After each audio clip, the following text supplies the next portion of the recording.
Ladies and gentlemen, it's time to face Brewers House Party. Yes, it is. Well done, Ian. He criticised Ian because I said that's almost perfect, and he said it is perfect. I'm sure it is. So a big hello to everybody joining us. I wasn't here yesterday, and immediately Linda Thomas writes, "Hello, Mark. Missed you yesterday." I know. It's weird, isn't it? It's weird in that fact that you don't do it. Hello, Carol Patience. Lovely to see you. And suddenly people joining us. Jackie Riddington, Janet Race. Hello, Christine Sutcliffe. She missed me yesterday as well, didn't she? What we got then? We got two lovely people, and it's great that I can call them a friend, because that's why they're on it. Because just ring up a stranger and say, "Come and join me on Brewers House Party," would be very difficult. I don't understand it. But firstly, hello to everyone who's joined us. People on the YouTube TV, now big screen. They do watch it afterwards as well. It's going on and on now. Hello, Andrew, Rebecca. It was her birthday yesterday, and I didn't eat. Well, I couldn't say happy birthday, so I rang her. And what a surprise her house is. I might talk about that in a minute. There she is, but thank you. Yes, I called her. Lovely. I will tell you everybody about that, Rebecca. But joining me is two lovely friends. It's Andy Mace from the West End. Thank you, Andy, for joining us. You have to wave there. And Peter Storie, another dear friend to Potters and to me for a long time. Don't know how far we go back. Peter is gone portrait view, but I'm happy with that, Peter, just as long as we can hear you. You can wave, Peter. Yeah, I can hear you. Yeah, and I'll just make sure. I'm going to lose Andy for a little while, and Peter. It's lovely to join us. I'll talk to Peter very shortly because there are some birthdays. Seth James, 27. Joe Kirk, happy birthday. Claire Clark, I think she's an Australian. Natasha Major, 39. Dan Solomon, 33. Happy birthday to you. I did miss Becky yesterday. I was gutted I wasn't on. So I deliberately rang her up. And she had a buggy in her garden. I'm talking a golf buggy that she's driving down to see the horses. And as of I've been teasing about the rescue animals. And I didn't expect her to have to drive on a golf buggy down to see the ponies and then go see the guinea pigs and the chickens and all the rescue other animals that she's got. But it was lovely. I did eventually speak to Andrew and the fact that he had a football pitch in his garden. I'm not talking little pitch, like I would have like two little goals up. I'm talking two big goals. I mean, Rod Stewart type of thing of, he's got football pitch on his house. It's exactly my point. Ridiculous. And all he is, an auctioneer. This isn't right.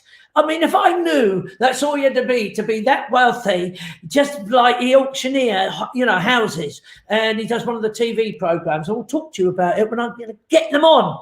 I'm never going to get them on. But it's happy birthday, and to the kids as well, and nice to talk to them. What else? Katie Oxborough, that's one of our wonderful dancers from the past, is just 37 weeks. I was going to put a picture up of her, and I thought, no, she'd probably be horrified that she was showing everyone on our Facebook friends of with a big belly at 37 weeks. But she does always looks beautiful. So we'll cross your fingers. It's nearly time for that, Katie. It's going to rush by.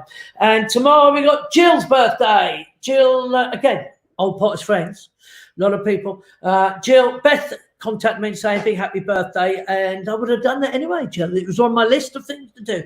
But I'm not here tomorrow, and the reason is we're rehearsing. Yes, you can't believe it when you say me rehearsing, but we are. We have got a mammoth day coming on Friday. It's our 12-hour charity show with all staff, all past, present. And we've got songs, quizzes, Brewers House Party. I'm even going to say hello to Tony Cotty as well, TV pundit, and obviously one of the greatest West End. The Over the Rainbow Festival is Friday. So, look, let's meet Peter Storie, everyone, and those unaware. Peter? Yep. Lovely to talk to you. And for those who don't know Peter, Obviously, you was it MD at West Ham for how many years? About 10 years at West Ham. Years. About 10 And you years had at managers Portsmouth. in those times like Harry Redknapp. Yep.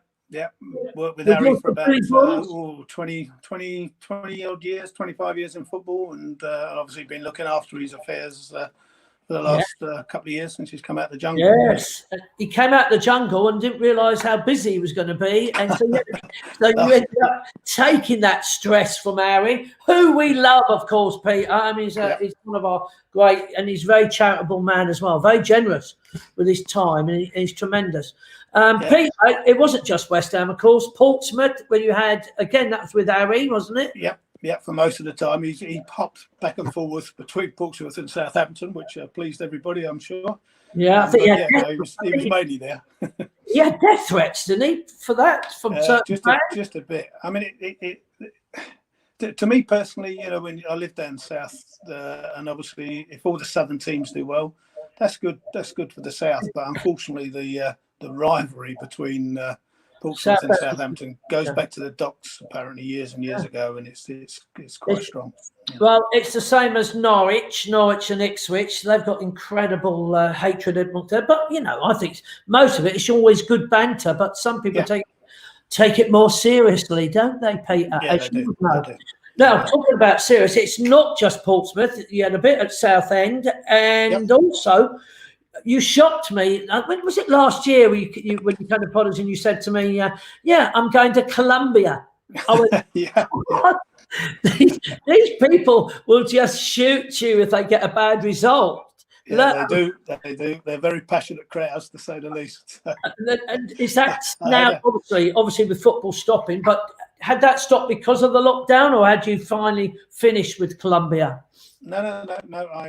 It's a French man that owns quite a big capital company, and he's got clubs now that he has in France and Colombia, and obviously the French one is RC Lens, so he's pleased with that because they've just got promoted because of how the season's ended there. Oh, great. And Milanese FC in Colombia, I still look after them, and at the moment they're in lockdown as well, so there's no football there. So I'm dealing with them a couple of times a week. So and I go over there once or twice a year. And did you find that they have to give you a bodyguard when you're over there? I did. Well, for the first couple of years I went, yes, there was a bodyguard, and it is a little bit daunting when you realise he's armed, and whenever the car used to pull up outside the hotel, I went to open the door and get out, and he said, "No, wait, sir, wait, let me just check everything." So, it was a bit like that. But from what I heard, and I don't know how true this is, that the government did some deal with the drug barons, and suddenly it's a lot safer out there. I wouldn't necessarily go out late at night, but I certainly walk to the office and the club and back during the day and feel quite secure. So it's much better than what it was. My son loves travelling, and he's itching to go to places like Colombia. I mean, he's got a kick going like, seriously, and he says it's beautiful, but that's what he wants to do. Yeah, Mark, it's a beautiful country, and I go to Bogota, which is the capital, and it's set all in the hills. It's about 2,000 or 3,000 feet above sea level, so you get sort of very different air, and you have to get used to that when you first land and get there for a day. Yeah, but it's such a beautiful, and it's like most capitals in the world. There's good and bad parts of it. Good and old, but it's predominantly apartment living in the city. But let's say it's such a beautiful setting around the hills, and it's and the food and the restaurants there is something else. It really is top notch. So I would recommend anybody to get a chance to go and see it. I think so, but there's a little bit of me probably saying to myself, perhaps not yet. Probably let people prove that it's safe to go there. They keep asking the chief exec there, and he keeps asking Francis to come over, my wife to come over with me once, and but at the moment she's avoided that. She's not too keen. I can believe Fran would be like that. So Pete, I'm just talking about all what you've been up to. I mean, also in Australia, didn't you set up an incredible prestige academy? I mean, Yeah, it's still, initially Tony Carr, who was obviously the head of West the Ham. academy at West Ham for many years with Peter Braybrook. We went out there and set up academies for West Ham in Perth, Adelaide, Melbourne, and Sydney, which were all very, very successful. And we got some really good, Richard Garcia came through that, Stan Lazaridis came through that, and a few others. So, and a lot of good young lads that came through, and then ended up playing in the Football League here. So. So that was really good, and we ran that for several years, and it was very successful for the club. No, that's great. That's fantastic. How did you get involved in football, Pete? I mean, this is like, we're knowing that in the old days. I mean, surely, wasn't you a blue coat? I was indeed. I used to work for Pontins when I was 18, 19. Same as me. Same as me. Why did I not think to go into football? Well, I played football at a reasonable level, but at a semi-pro, as it used to be called them days. But I always wanted to have a career, as well as doing playing football. So I was lucky really, because at them days, you could earn as much money playing football, twice a week, and having a career at the same time as a job as most people that were earning professional money at that time. So that was what they used to be called it, as semi-pro then. So I did that for many years. And then how did I get into football initially? Well, I was running a company, a Scandinavian company, that what they used to do is they used to bring all their sort of business and that people every weekend. Do you remember you will know it, Mark? Do you remember the musical Chess? Yeah, of course. Yeah. I see that every other week for nearly 2 years, because they used to bring their guests over, and because obviously the lead male in that time was Swedish. Yeah. That all they wanted to do was go and see chess. I think I knew every word in that blooming show and every song and every bit that went on for 2 years. But then, anyway, they then what they wanted to do was to go football, which obviously, because of my love of West Ham, it was West Ham that I used to take them to be entertained in the old. Do you remember the Thames Lounge? And of course, the Berlin Lounge. So I used to take them in there. And it was from there, really, that I got to meet some of the directors, and Len Kearns, who was obviously the chairman then. And they talked to me about, they wanted to bring, because it was very much like a family directors at that stage. There was no one outside that, apart from then Jack Petchy got involved. And then they wanted to bring somebody else with a bit of business and commercial knowledge to it. So Len rang me one day and said, "Look, would you be interested?" A bit of a stupid question. Would you be interested in becoming the director of West Ham? And that's how it started. I became a director, and it was one of my, my father's proudest moments when I rang him and told him that. And so I was very much described, by the press as, the boy from the terraces that became the board. I did that really for about 10, 11 months, and the game was changing. The whole game was changing. It was getting to the much more, run as a business rather than than it was in the past. So Len approached me and said, "Look, would you consider becoming the club's first ever managing director?" Which obviously was a tremendous honour for me. But the rules then in them days with the FA was that you couldn't have a salary as well from from another job, as well as obviously being chief executive and managing director of a club. So I had to pack up working for the Scandinavian company. But obviously it was, as much as I loved that, and they were so good to me, the company called TUA, and that they were really good. A man called Kenneth Anderson was the owner, and he was so kind and so good. He didn't stand in my way, and he said, "No, you've got to take this opportunity." And it was one of the proudest moments of my life, I must say. Oh, proud! I mean, it's so exciting. I've never had that sort of luck. And then through that, I met this bloke called Mark Brewer. I know, and did we not have some fun? And that was how you and I met at those times through the lounges at West Ham. And I actually remember saying, look, come to Potters. So you came to Potters, but you were totally shocked that I actually got you in a gunge tank. I showed you no mercy. You probably got the wettest you've ever got.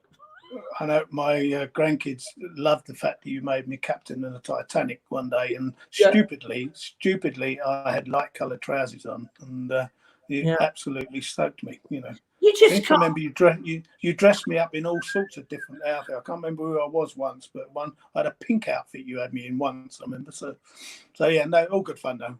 It has been, and not only that, you gave me one of my biggest days I've ever had, Peter. And I remember it well. I remember Harry saying to me, "No, he's not going to make a mess of this, Peter, is he? Yeah. He's not going to mess this all up, is he?" I mean, it was a big game of the season. It meant that if we won, we was going to be promoted. So it was a very important game. And lo and behold, this is the game you choose to set me up. And it was supposed to be a wind up. And because I kept getting messages, are you coming to this game? You coming? And of course, my dearest friend, another dear friend, Neil Davey, had organised it with you. Yep. And me going, yes, I'm definitely coming. And when I got into like the sponsors lounge, he said, this little kid isn't going to be the mascot. I said, what? And I went to this child, went, well, are you mad? I would have died to be a mascot, to walk up there. Seriously, kid. And he went, this little kid did me, got me. He went, nah, they got somebody else now. I said, who is it? And he turned the program over to the back. He said, it's you. And a big cheer went in the sponsors lounge, and off I went. Off I went to be mascot. No, it was funny. It was funny. So, and probably because it was such a serious game as well, it took a little bit, of that nervous edge off a little bit. I would think, looking back on it, and and it also ends well. It ended up a good day for us all the way around, and a good day for you. It was probably. People try and say, what's been my best audience, thinking it would be the London Palladium. Yeah. But I tell you now, when you walk out that tunnel and you hear the roar of, and I imagine it's for any team, but I mean the West Ham roar and the cheer and the bubbles started playing. And I remember being told, please don't mess around, because it's a very serious game. And I looked and I went, I'm sorry, this is too big. And I pulled my shorts right up to my chest and marched to the hall. And yes, but you could almost hear. And of course, I was an adult, wasn't a child. I took a child from a special needs school, from Marlborough School to walk out with him. So it actually looked like I was the captain. I mean, I eventually looked, and I could hear the fans saying as you're walking through the tunnel, going, "Who's that? Who's the captain? Who's leading? Who's that?" And of course, the roar kicked in, and my own entertainment value kicked in. Showed no mercy, and the child onto the goal. It was a fantastic day for me, Pete. Yeah, it was just a good day all round, I think. So most enjoyable. So glad we could give you something that made you happy, Mark. So. Pete, who would have believed it? So I always thank you for that. Well, so and I remember actually, Mark. I remember London played him very well as well, because that was when you had Harry and I on the stage, and and you didn't realise at the time, and everyone thought it was a bit of you were doing some sort of trick, but it was if you remember, it was not too far after Christmas, if I remember rightly, and all the staff at West Ham had bought me this new tie for Christmas, which I wore that day, and you actually cut it in half, which Harry could never quite believe you did that, because when you threw it back up to the box, I think everybody thought I was going to open a complete tie all done. It was magic. Was cut in half. I remember Harry kept saying to me, "I can't believe he's done that. I can't believe he's done that." I'm sorry again about that, Peter, as well. But I'm like a little bit like Marmite, aren't I? You either love me or hate me, I guess. But Peter, it'd be great fun, Mark. It'd be great fun. You've been a good friend and good fun, and you've been the life and soul of Potters for donkey's years. And it's the reason why we go, Mark, is to see you and see the entertainment. No, I appreciate that, Pete. I appreciate it. So finally, what's going to happen to football? Well, I think it's a big debate at the moment, and Harry and I were talking about this last night, actually, about what would we do if we were in that position, if we were running a club at the time. And I think our general view is that we wouldn't restart. I think we feel that probably that it's going to be so difficult for players, and players that then might put people at risk. I accept entirely it will be great for the nation in terms of watching live football, and it'd be great to do it. But it will be so different, behind closed doors and no atmosphere. The fans are such an important part of the game, and they make the game. And you're talking about teams possibly getting relegated on playing in neutral stadiums and no atmosphere. It just doesn't seem 100% right to me. It's a difficult one. There's so many different views on it, but I personally favour. Why don't they just divide the amount of points they've got at the moment by the games, multiply it up to 38. That will be how the league finishes. But don't relegate anybody. Let two teams come up from the championship. So you have a 22 team team next season, and then 5 go down next season. That seems to me to be the safest and the fairest way to do it. But I do understand the thing about it will be good to see some live football and everything else. But I think when people watch it, they won't get the same feel about it because there's no crowds there. And as Linda Gibson says, don't restart, we'll stay up. And I've seen that one. Yes, we were on must be a Norwich fan. It'd be a slippery slope. We weren't convincing, were we? We got the odd result, but crikey, our results weren't that good. So it might save us. Well, it probably has saved us, to be honest. I think that's what's going to happen. Yeah, exactly. I think West Ham's had an up and down season, haven't they, this year? And but I just think personally it's the safest thing to do at the moment. Because you can't just risk this. If we do get over this, lockdown a little bit, you just can't risk this coming back, because this is a really dangerous. My wife has lost her aunt to it in a nursing home, so it's a dangerous disease. So we just need to stay safe. And as long as it takes, I guess, Pete. Yeah, I think so. I think there should be some, relaxations and some bits, but we can all carry on doing social distancing. That's not been difficult to do. Everyone's got by, haven't they? And everyone's adapted. So if we have to do that for a while, it's just I can't see any big functions going on, or theatres or shows or main air travel. I don't see how you can go in a plane and have 2 meters apart. It's just physically impossible. So I think travel is going to be a difficult one at the moment, but I think we just all got to adapt to it and keep safe until they can get some sort of injection we can all have to make us that we don't get it. Yeah. I think we're all waiting for the cure, Peter. I think that's what it's waiting for that sort of vaccination. I just hope it's not too long, Mark, because I can't think of any more blooming fences I need to paint, or any more houses or ceilings or anything else. I'm doing it now, so much painting. It's ridiculous. Well, I'd like to show you the art of not doing it, because obviously my wife can't believe I've got 5 panels over there, 3 panels on one side, and I've still got about 18 panels to paint. And I'm going, I've got time. I'll do it eventually. It's just a strange world we're in at this moment, Peter. And it is. And just to everybody that listening to it and going to Potters, keep safe. That's the main thing. Keep safe. Thank keep healthy. you so much, Peter. It's a pleasure to have you on. I didn't even talk to you about players and all sorts of things, so I'm going to bring you back another week just to talk to you about your favourite play, your worst one, your nightmares, and of course we love Harry. And seriously, you've probably got so many stories about Harry as well.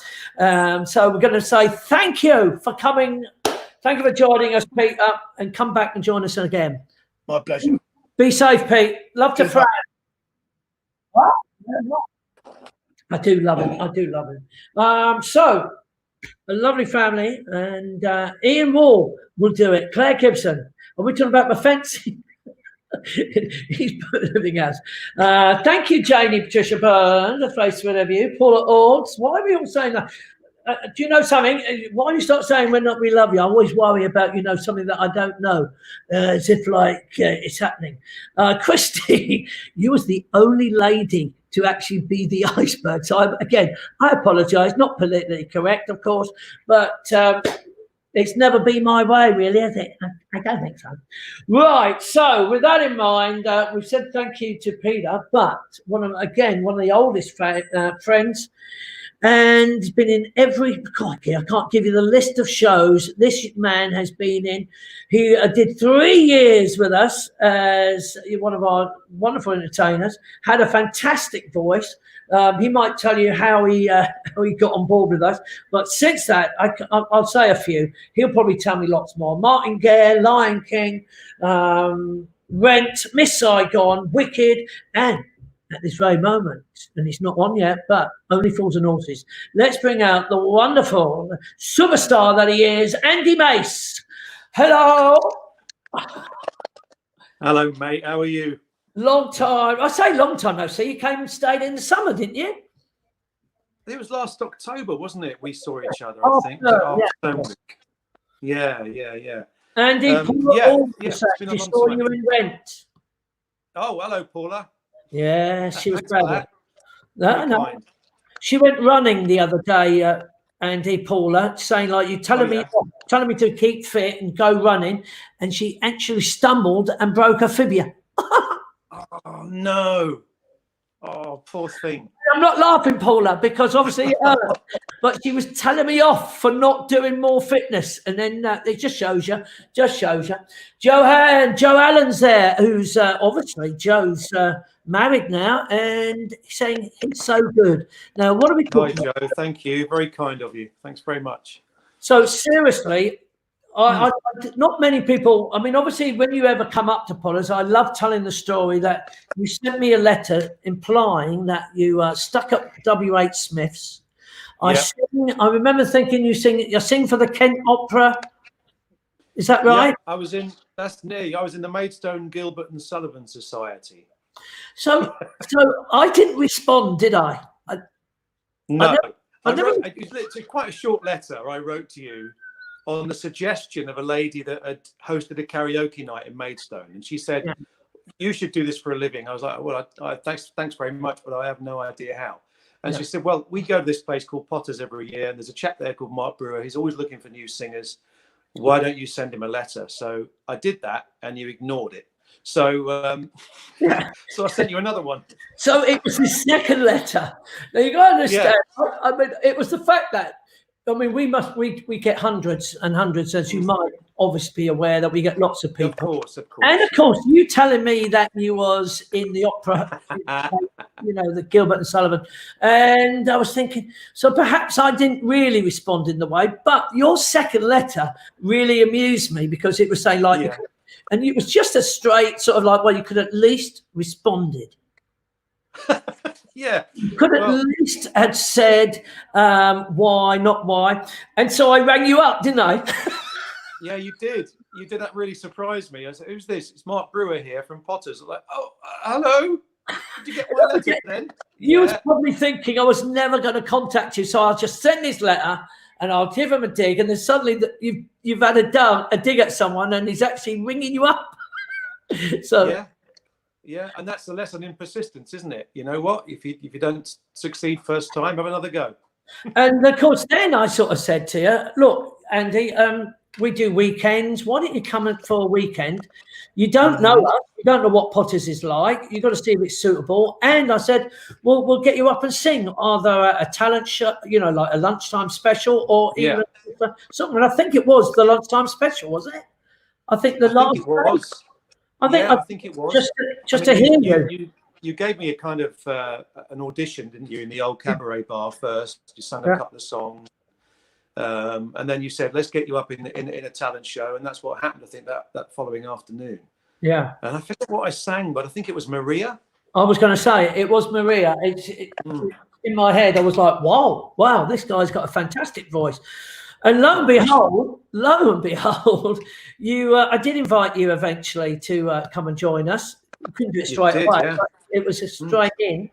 And it's the same thing, isn't it? You just developed. It's just incredible developing of listening and just all sorts of shows we threw at you and the styles. And then it was like doing some late night playing on the keyboard. And my wife loved it. She used to come in and say, come on, we're going to go on. Used to say, Claire, we're going to watch Andy. And of course, I've been working. I've been, work literally, as you know, day and night. And then suddenly it's like when someone says, come on, let's go and have a listen to Andy. I said, oh, yes, darling, because I was under the thumb even then, Andy. Yeah.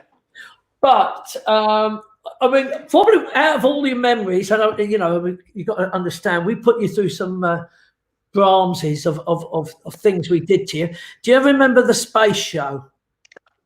Oh, that was the first show I appeared in, wasn't it? Yeah, the Return to the Forbidden Planet version that we did. Yeah, and with the our first own character I ever played was Ensign Benson. That was the character I played. I'm sorry. When you suddenly, you've been Wicked, you've been the Wizard, you've been Scar in Lion King, you're the granddad and Only Fools and Horses when Paul's not there. And then suddenly, this is the very first thing you get told to do, put a pilot's helmet on. Imagine that you're flying a spaceship and you're my pilot. Yeah, it was a pilot's helmet that you'd sprayed silver, and it just sat on my head like that, really tight. And there's bits that come down the side, and we had this V-shaped bit of wood at the bottom of the stage with a steering wheel in it, and that was my cockpit. So I was the pilot, and I had to sit there and act my arse off.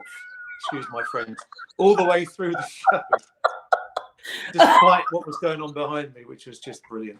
It was a strange. I mean, even that show was a strange show. Sort of the of all our brains getting together, saying like, "Let's do a Star Trek."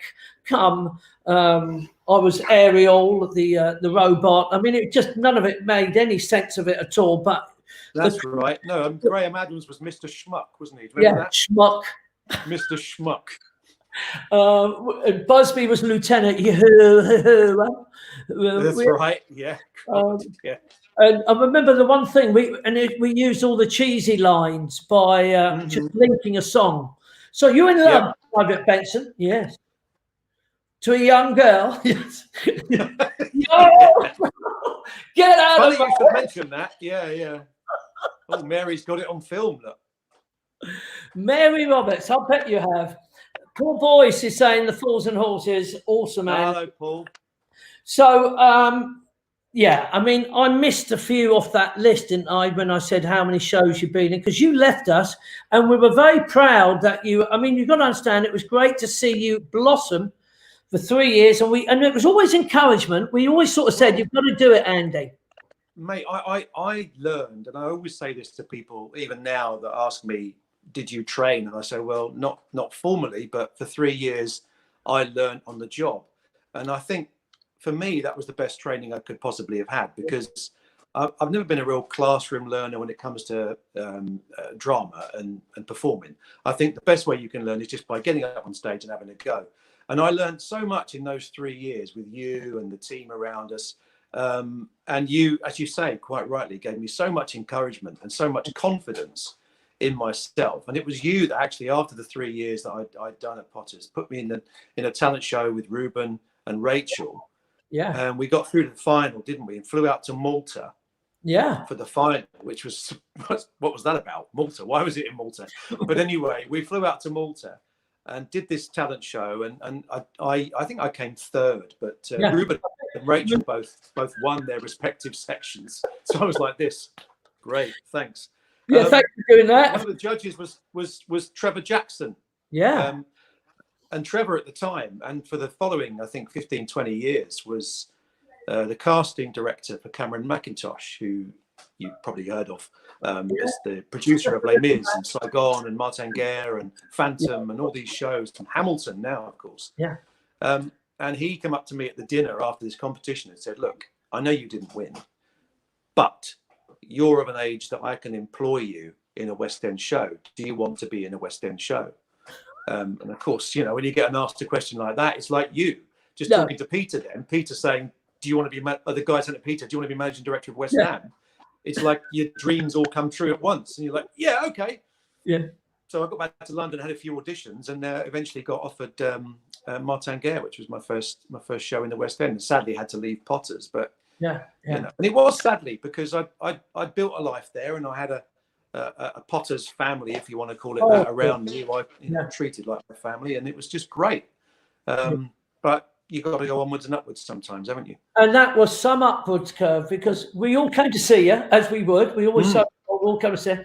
You were sweating. You were saying like, the costume's so heavy, and you were saying like, I just. And I was thinking out loud. I wrote it down, remembering you saying how heavy the costume was.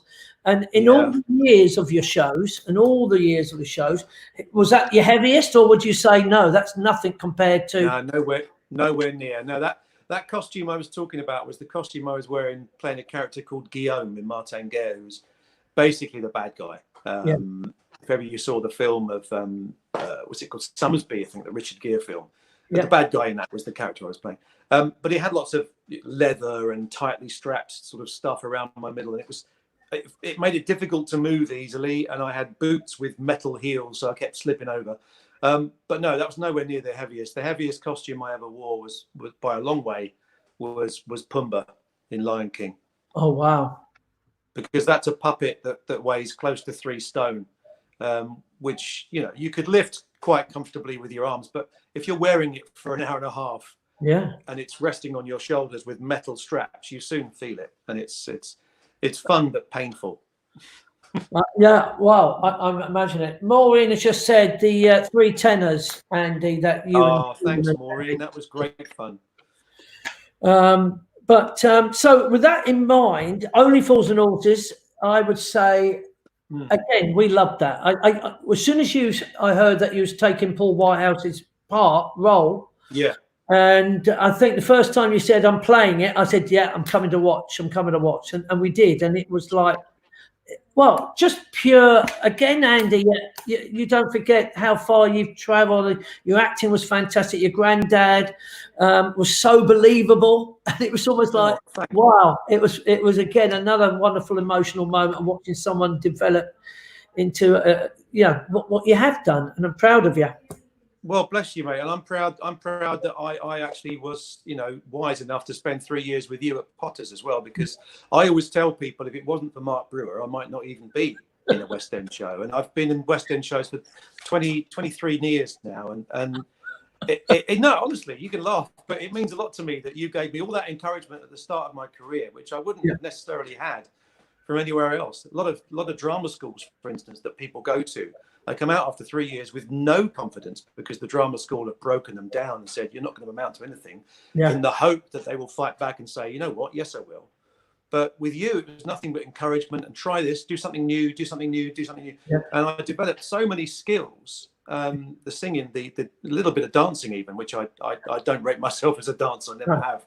But I did a bit of movement and a little bit of comedy, and learning how to speak to people during the daytimes, because in those days, of course, all the Ents team were also the daytime Ents team, weren't they? So it was long hours. The quizzes, long hours, welly throw-in, all that stuff, and I learned so much through that, just how to talk to people and get on with people, and it really helped me in life as well as my career. So thanks again. I think one of the things that they don't actually touch base with in all the performing arts schools is of that communication with people. Yeah. They just don't get that side. What's this, Katie Lane? Me and James Lane see Andy as granddad. She saw you, Katie. That's James. Yeah, I saw them at stage door afterwards. I didn't recognise James at first because he'd shaved his head. Good boy. Yeah, and he's lost a lot of weight. He looks well now, doesn't he? You're not wrong there. Lockdown, isn't it? Lockdown weight loss. Yeah, Andy. What's been your favourite role? If it's just in case you're going to say it's not Grandad, what's been your favourite role you've loved it? I mean, Rent was great. I mean, Wicked. Yeah. What was your favourite? Yeah. My favourite show, I mean, Only Fools at the moment is top of the list, but if you're not counting that one, my favourite show up until now was The Full Monty. Of course, yeah. Which was 2002 at the Prince of Wales. Yeah. And I was in the ensemble playing a character called Teddy, who was the new husband of the main character's ex-wife. But I also covered the lead character called Jerry, who was played by Robert Carlyle in the film. And playing that part in that show was, for me, as good as it gets, because there was incredible music. There were some really quite difficult dance routines, which I actually got to nail because I practiced so hard. And of course, then you get naked at the end. I mean, what's not to like? Well, you don't talk to me about being naked, Andy. You've seen me on my body enough times. I have, mate. Yeah, I have. I'm sure. So, Paul Whitehouse, I mean, like, he'd be our biggest sort of name that we would know from Only Fools and Horses. But I mean, how have you got on with him? Because I'm happy to say that Paul and I are mates now. I mean, we're in constant contact.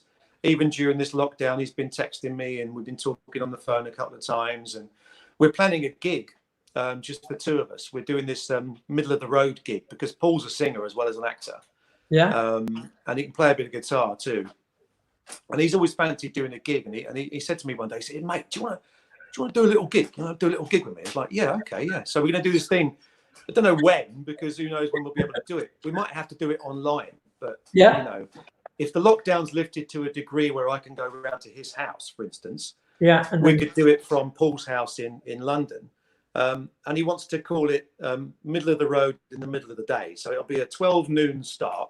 Yeah. It'll be a load of middle of the road songs, you know, all the stuff that you would hear me do in the late night bar at the Bamboo Bar, as it was then back in the day.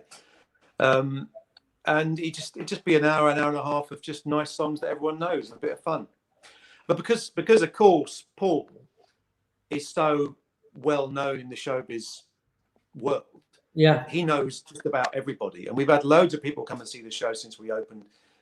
Ricky Gervais came along, Eric Clapton came and saw the show because he's Paul's mate. Yeah, and I said to Paul, "Well, what about getting Eric in to play on this gig with us?" He was like, "I'll ask him." So you never know. Oh my Eric Clapton on the gig as well. It's an incredible world, and I'm so happy for you, because I mean, what a great thing to even just love for it, Andy.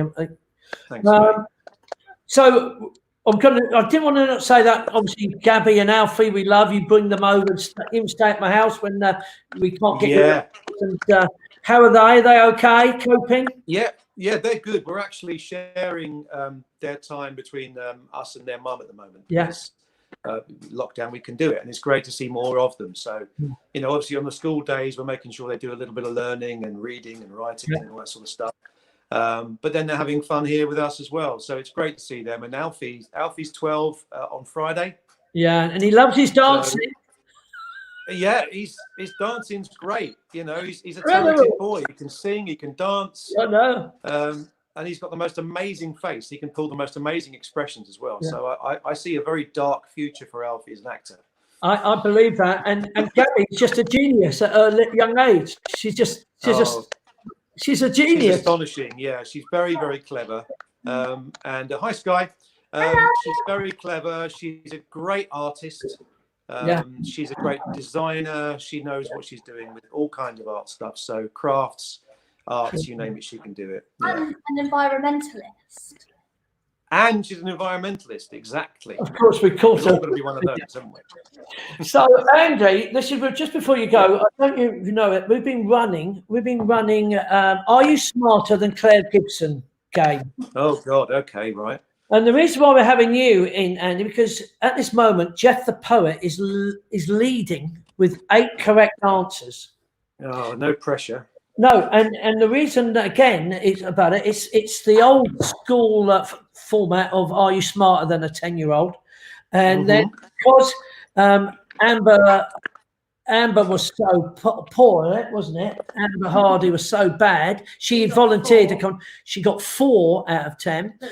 And then nowhere, Claire Gibson came on. She wasn't drunk, which probably would have helped if she was drunk. She only got 2 children's correct answers. Oh no! So the title is now "Are You Smarter Than Claire Gibson?" But hopefully, this is going to be embarrassing, isn't it? Okay, let's go on. Now, you are a member of Mensa, aren't you? Yeah. You see, thanks for that. It just threw that in. Threw that in, Andy. But these are kids' questions. That's what you just got to remember. Now, there are places in your bets now that you're going to be smarter than Claire Gibson. I wouldn't risk your money, folks. I really wouldn't. Keep it. You need it. But I am going to get my phone on because he managed to get 8 in 45 seconds. I think I've just Jeff. got my time. I've got it up. Oh, you got it. Yeah. So with that in mind, are you ready? You found some of these. What? You found some of these. These? Even I know these answers. Okay. That doesn't really help me at this point. Okay. But the great thing is you're now put on the spot.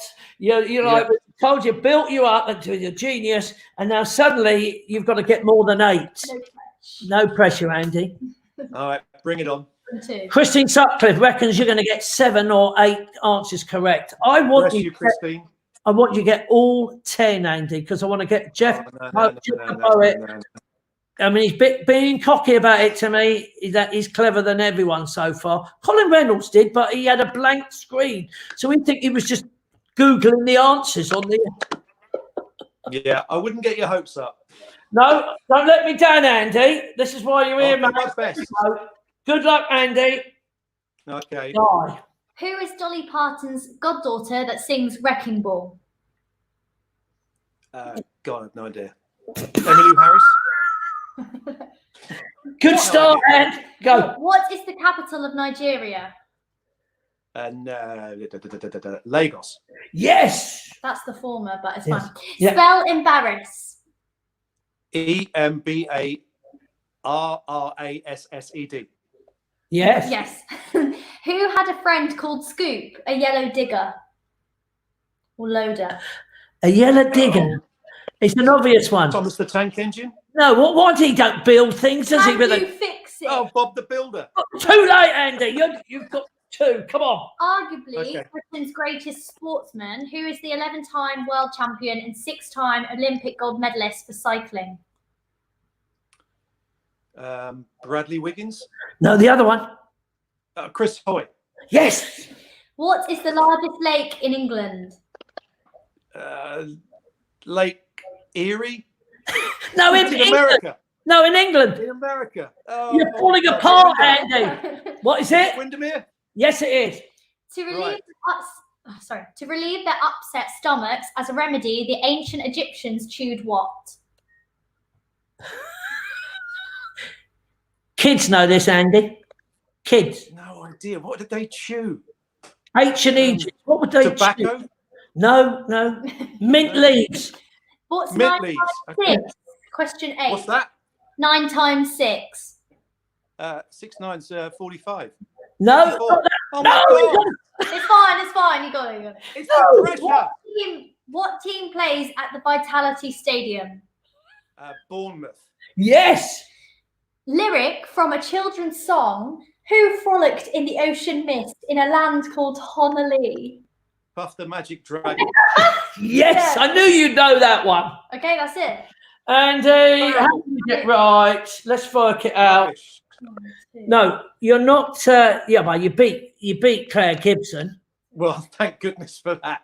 That's and here we go. The great Did he- average performance from Mike Scott has just said. Okay, thanks, Mike. Thanks a lot, thanks Mike. for that.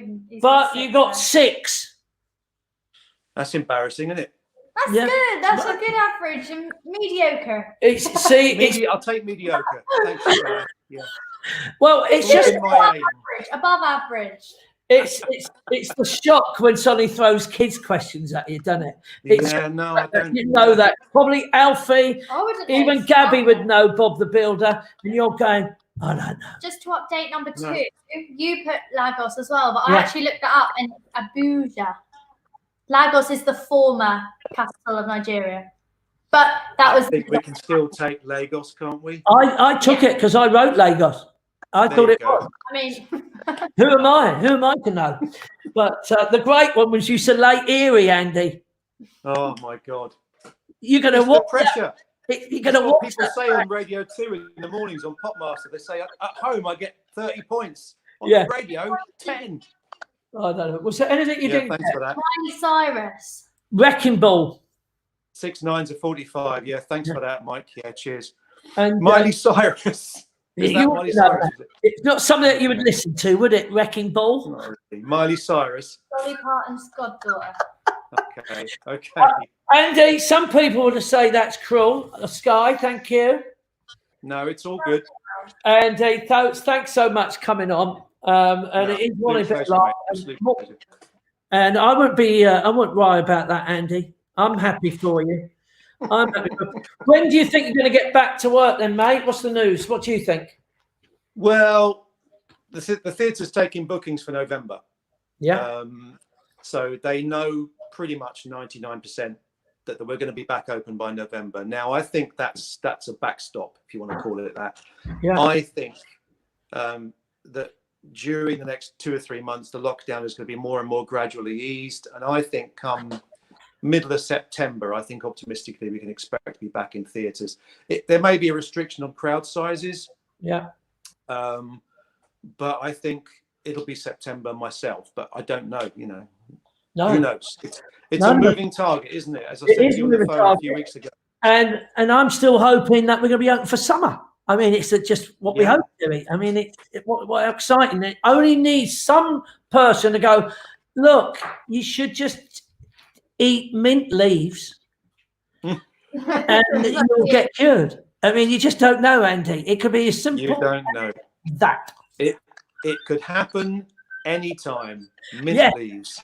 I remember that. Lynn Hawker's saying you need to get a 10-year-old. Yes, thank you for that.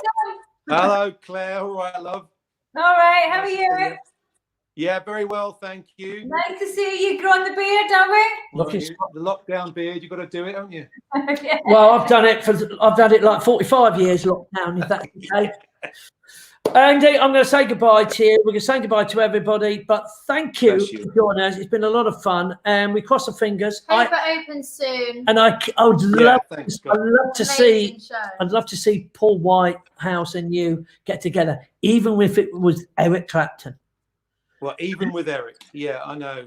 It. And of course, there's the other point, Andy. You could always get sort of a little note, a letter saying, "Do you remember the W.H. Smith letter? Could you invite me to come to meet Paul Whitehouse?" Yeah. I'll see what I can do. I know. God bless you. Give my love to the Gabby and Alfie and your wife. And you take care, mate. Lots of love, Andy. Bye, everybody. Nice to see you all. Bye, Take mate. care. There we are, everyone. That's it for today's house party. And as we say, not in tomorrow because we are getting lots to practice. We've got to get Beat the Entertainer. We've got to work out how we're going to do that live. How are we going to get people to play games against one of us? So it's going to have a lot of fun. There's lots of singing, some tremendous singing going on. We've heard certain rehearsals. So look out for it all. I've got a huge long list of who people are joining. Obviously, James is trying to sing. I don't know. James, but obviously Fraser and Sean and Joe and Roxy and Katie and Helen and Maisie and Fraser and it goes on. Brandon, John, and Rachel's coming on board with all of it. Lots and lots of singing, just a brief singing, but some singing from the team, from all of us. But more importantly, we are trying to raise money. We are raising money for NHS and, of course, NARS, which we'll explain, and we'll get some people on Friday to explain what's it all about. Volunteering, first responding people, tremendous responsibility they have. They get to the accident first, saving lives instantly, and that's what they're all about. So we are trying to raise money. Share this, everyone, not me. Share the news that we're trying to raise money. See if we can make some money. Thank you, Karen. Say hi to Callum. I'm hoping to talk to Callum on Friday, who's just got back from America. Hopefully he's isolation. From everyone, Craig Howard, thank you for saying hello to us. I'm just making sure I've not missed anyone. A lot of it like it goes on. I've missed about 200. Here we go. Keith Alexander, Jackie, Helen Mooring, Linda, everybody, Christine, Jackie, Mary Roberts, to all of you. Kerry Hawthorne, Dad's been saving up a ton to Nate. Spread the word. We are trying to save more lives with volunteers from NARS and, of course, NHS, who are our heroes, as all our care workers, all the key workers are heroes. As I'm sitting at home with my daughter Single. Oh, And my wife, my beautiful wife, yes, Ronnie's upstairs. We've still got Pops in here. From all of us, be safe, everybody out there, and thank you for joining us on Brewers House Party. We'll see you on Friday for the main event. 10 o'clock it starts, 10 o'clock in the morning to 10 at night. Over the rainbow, somewhere.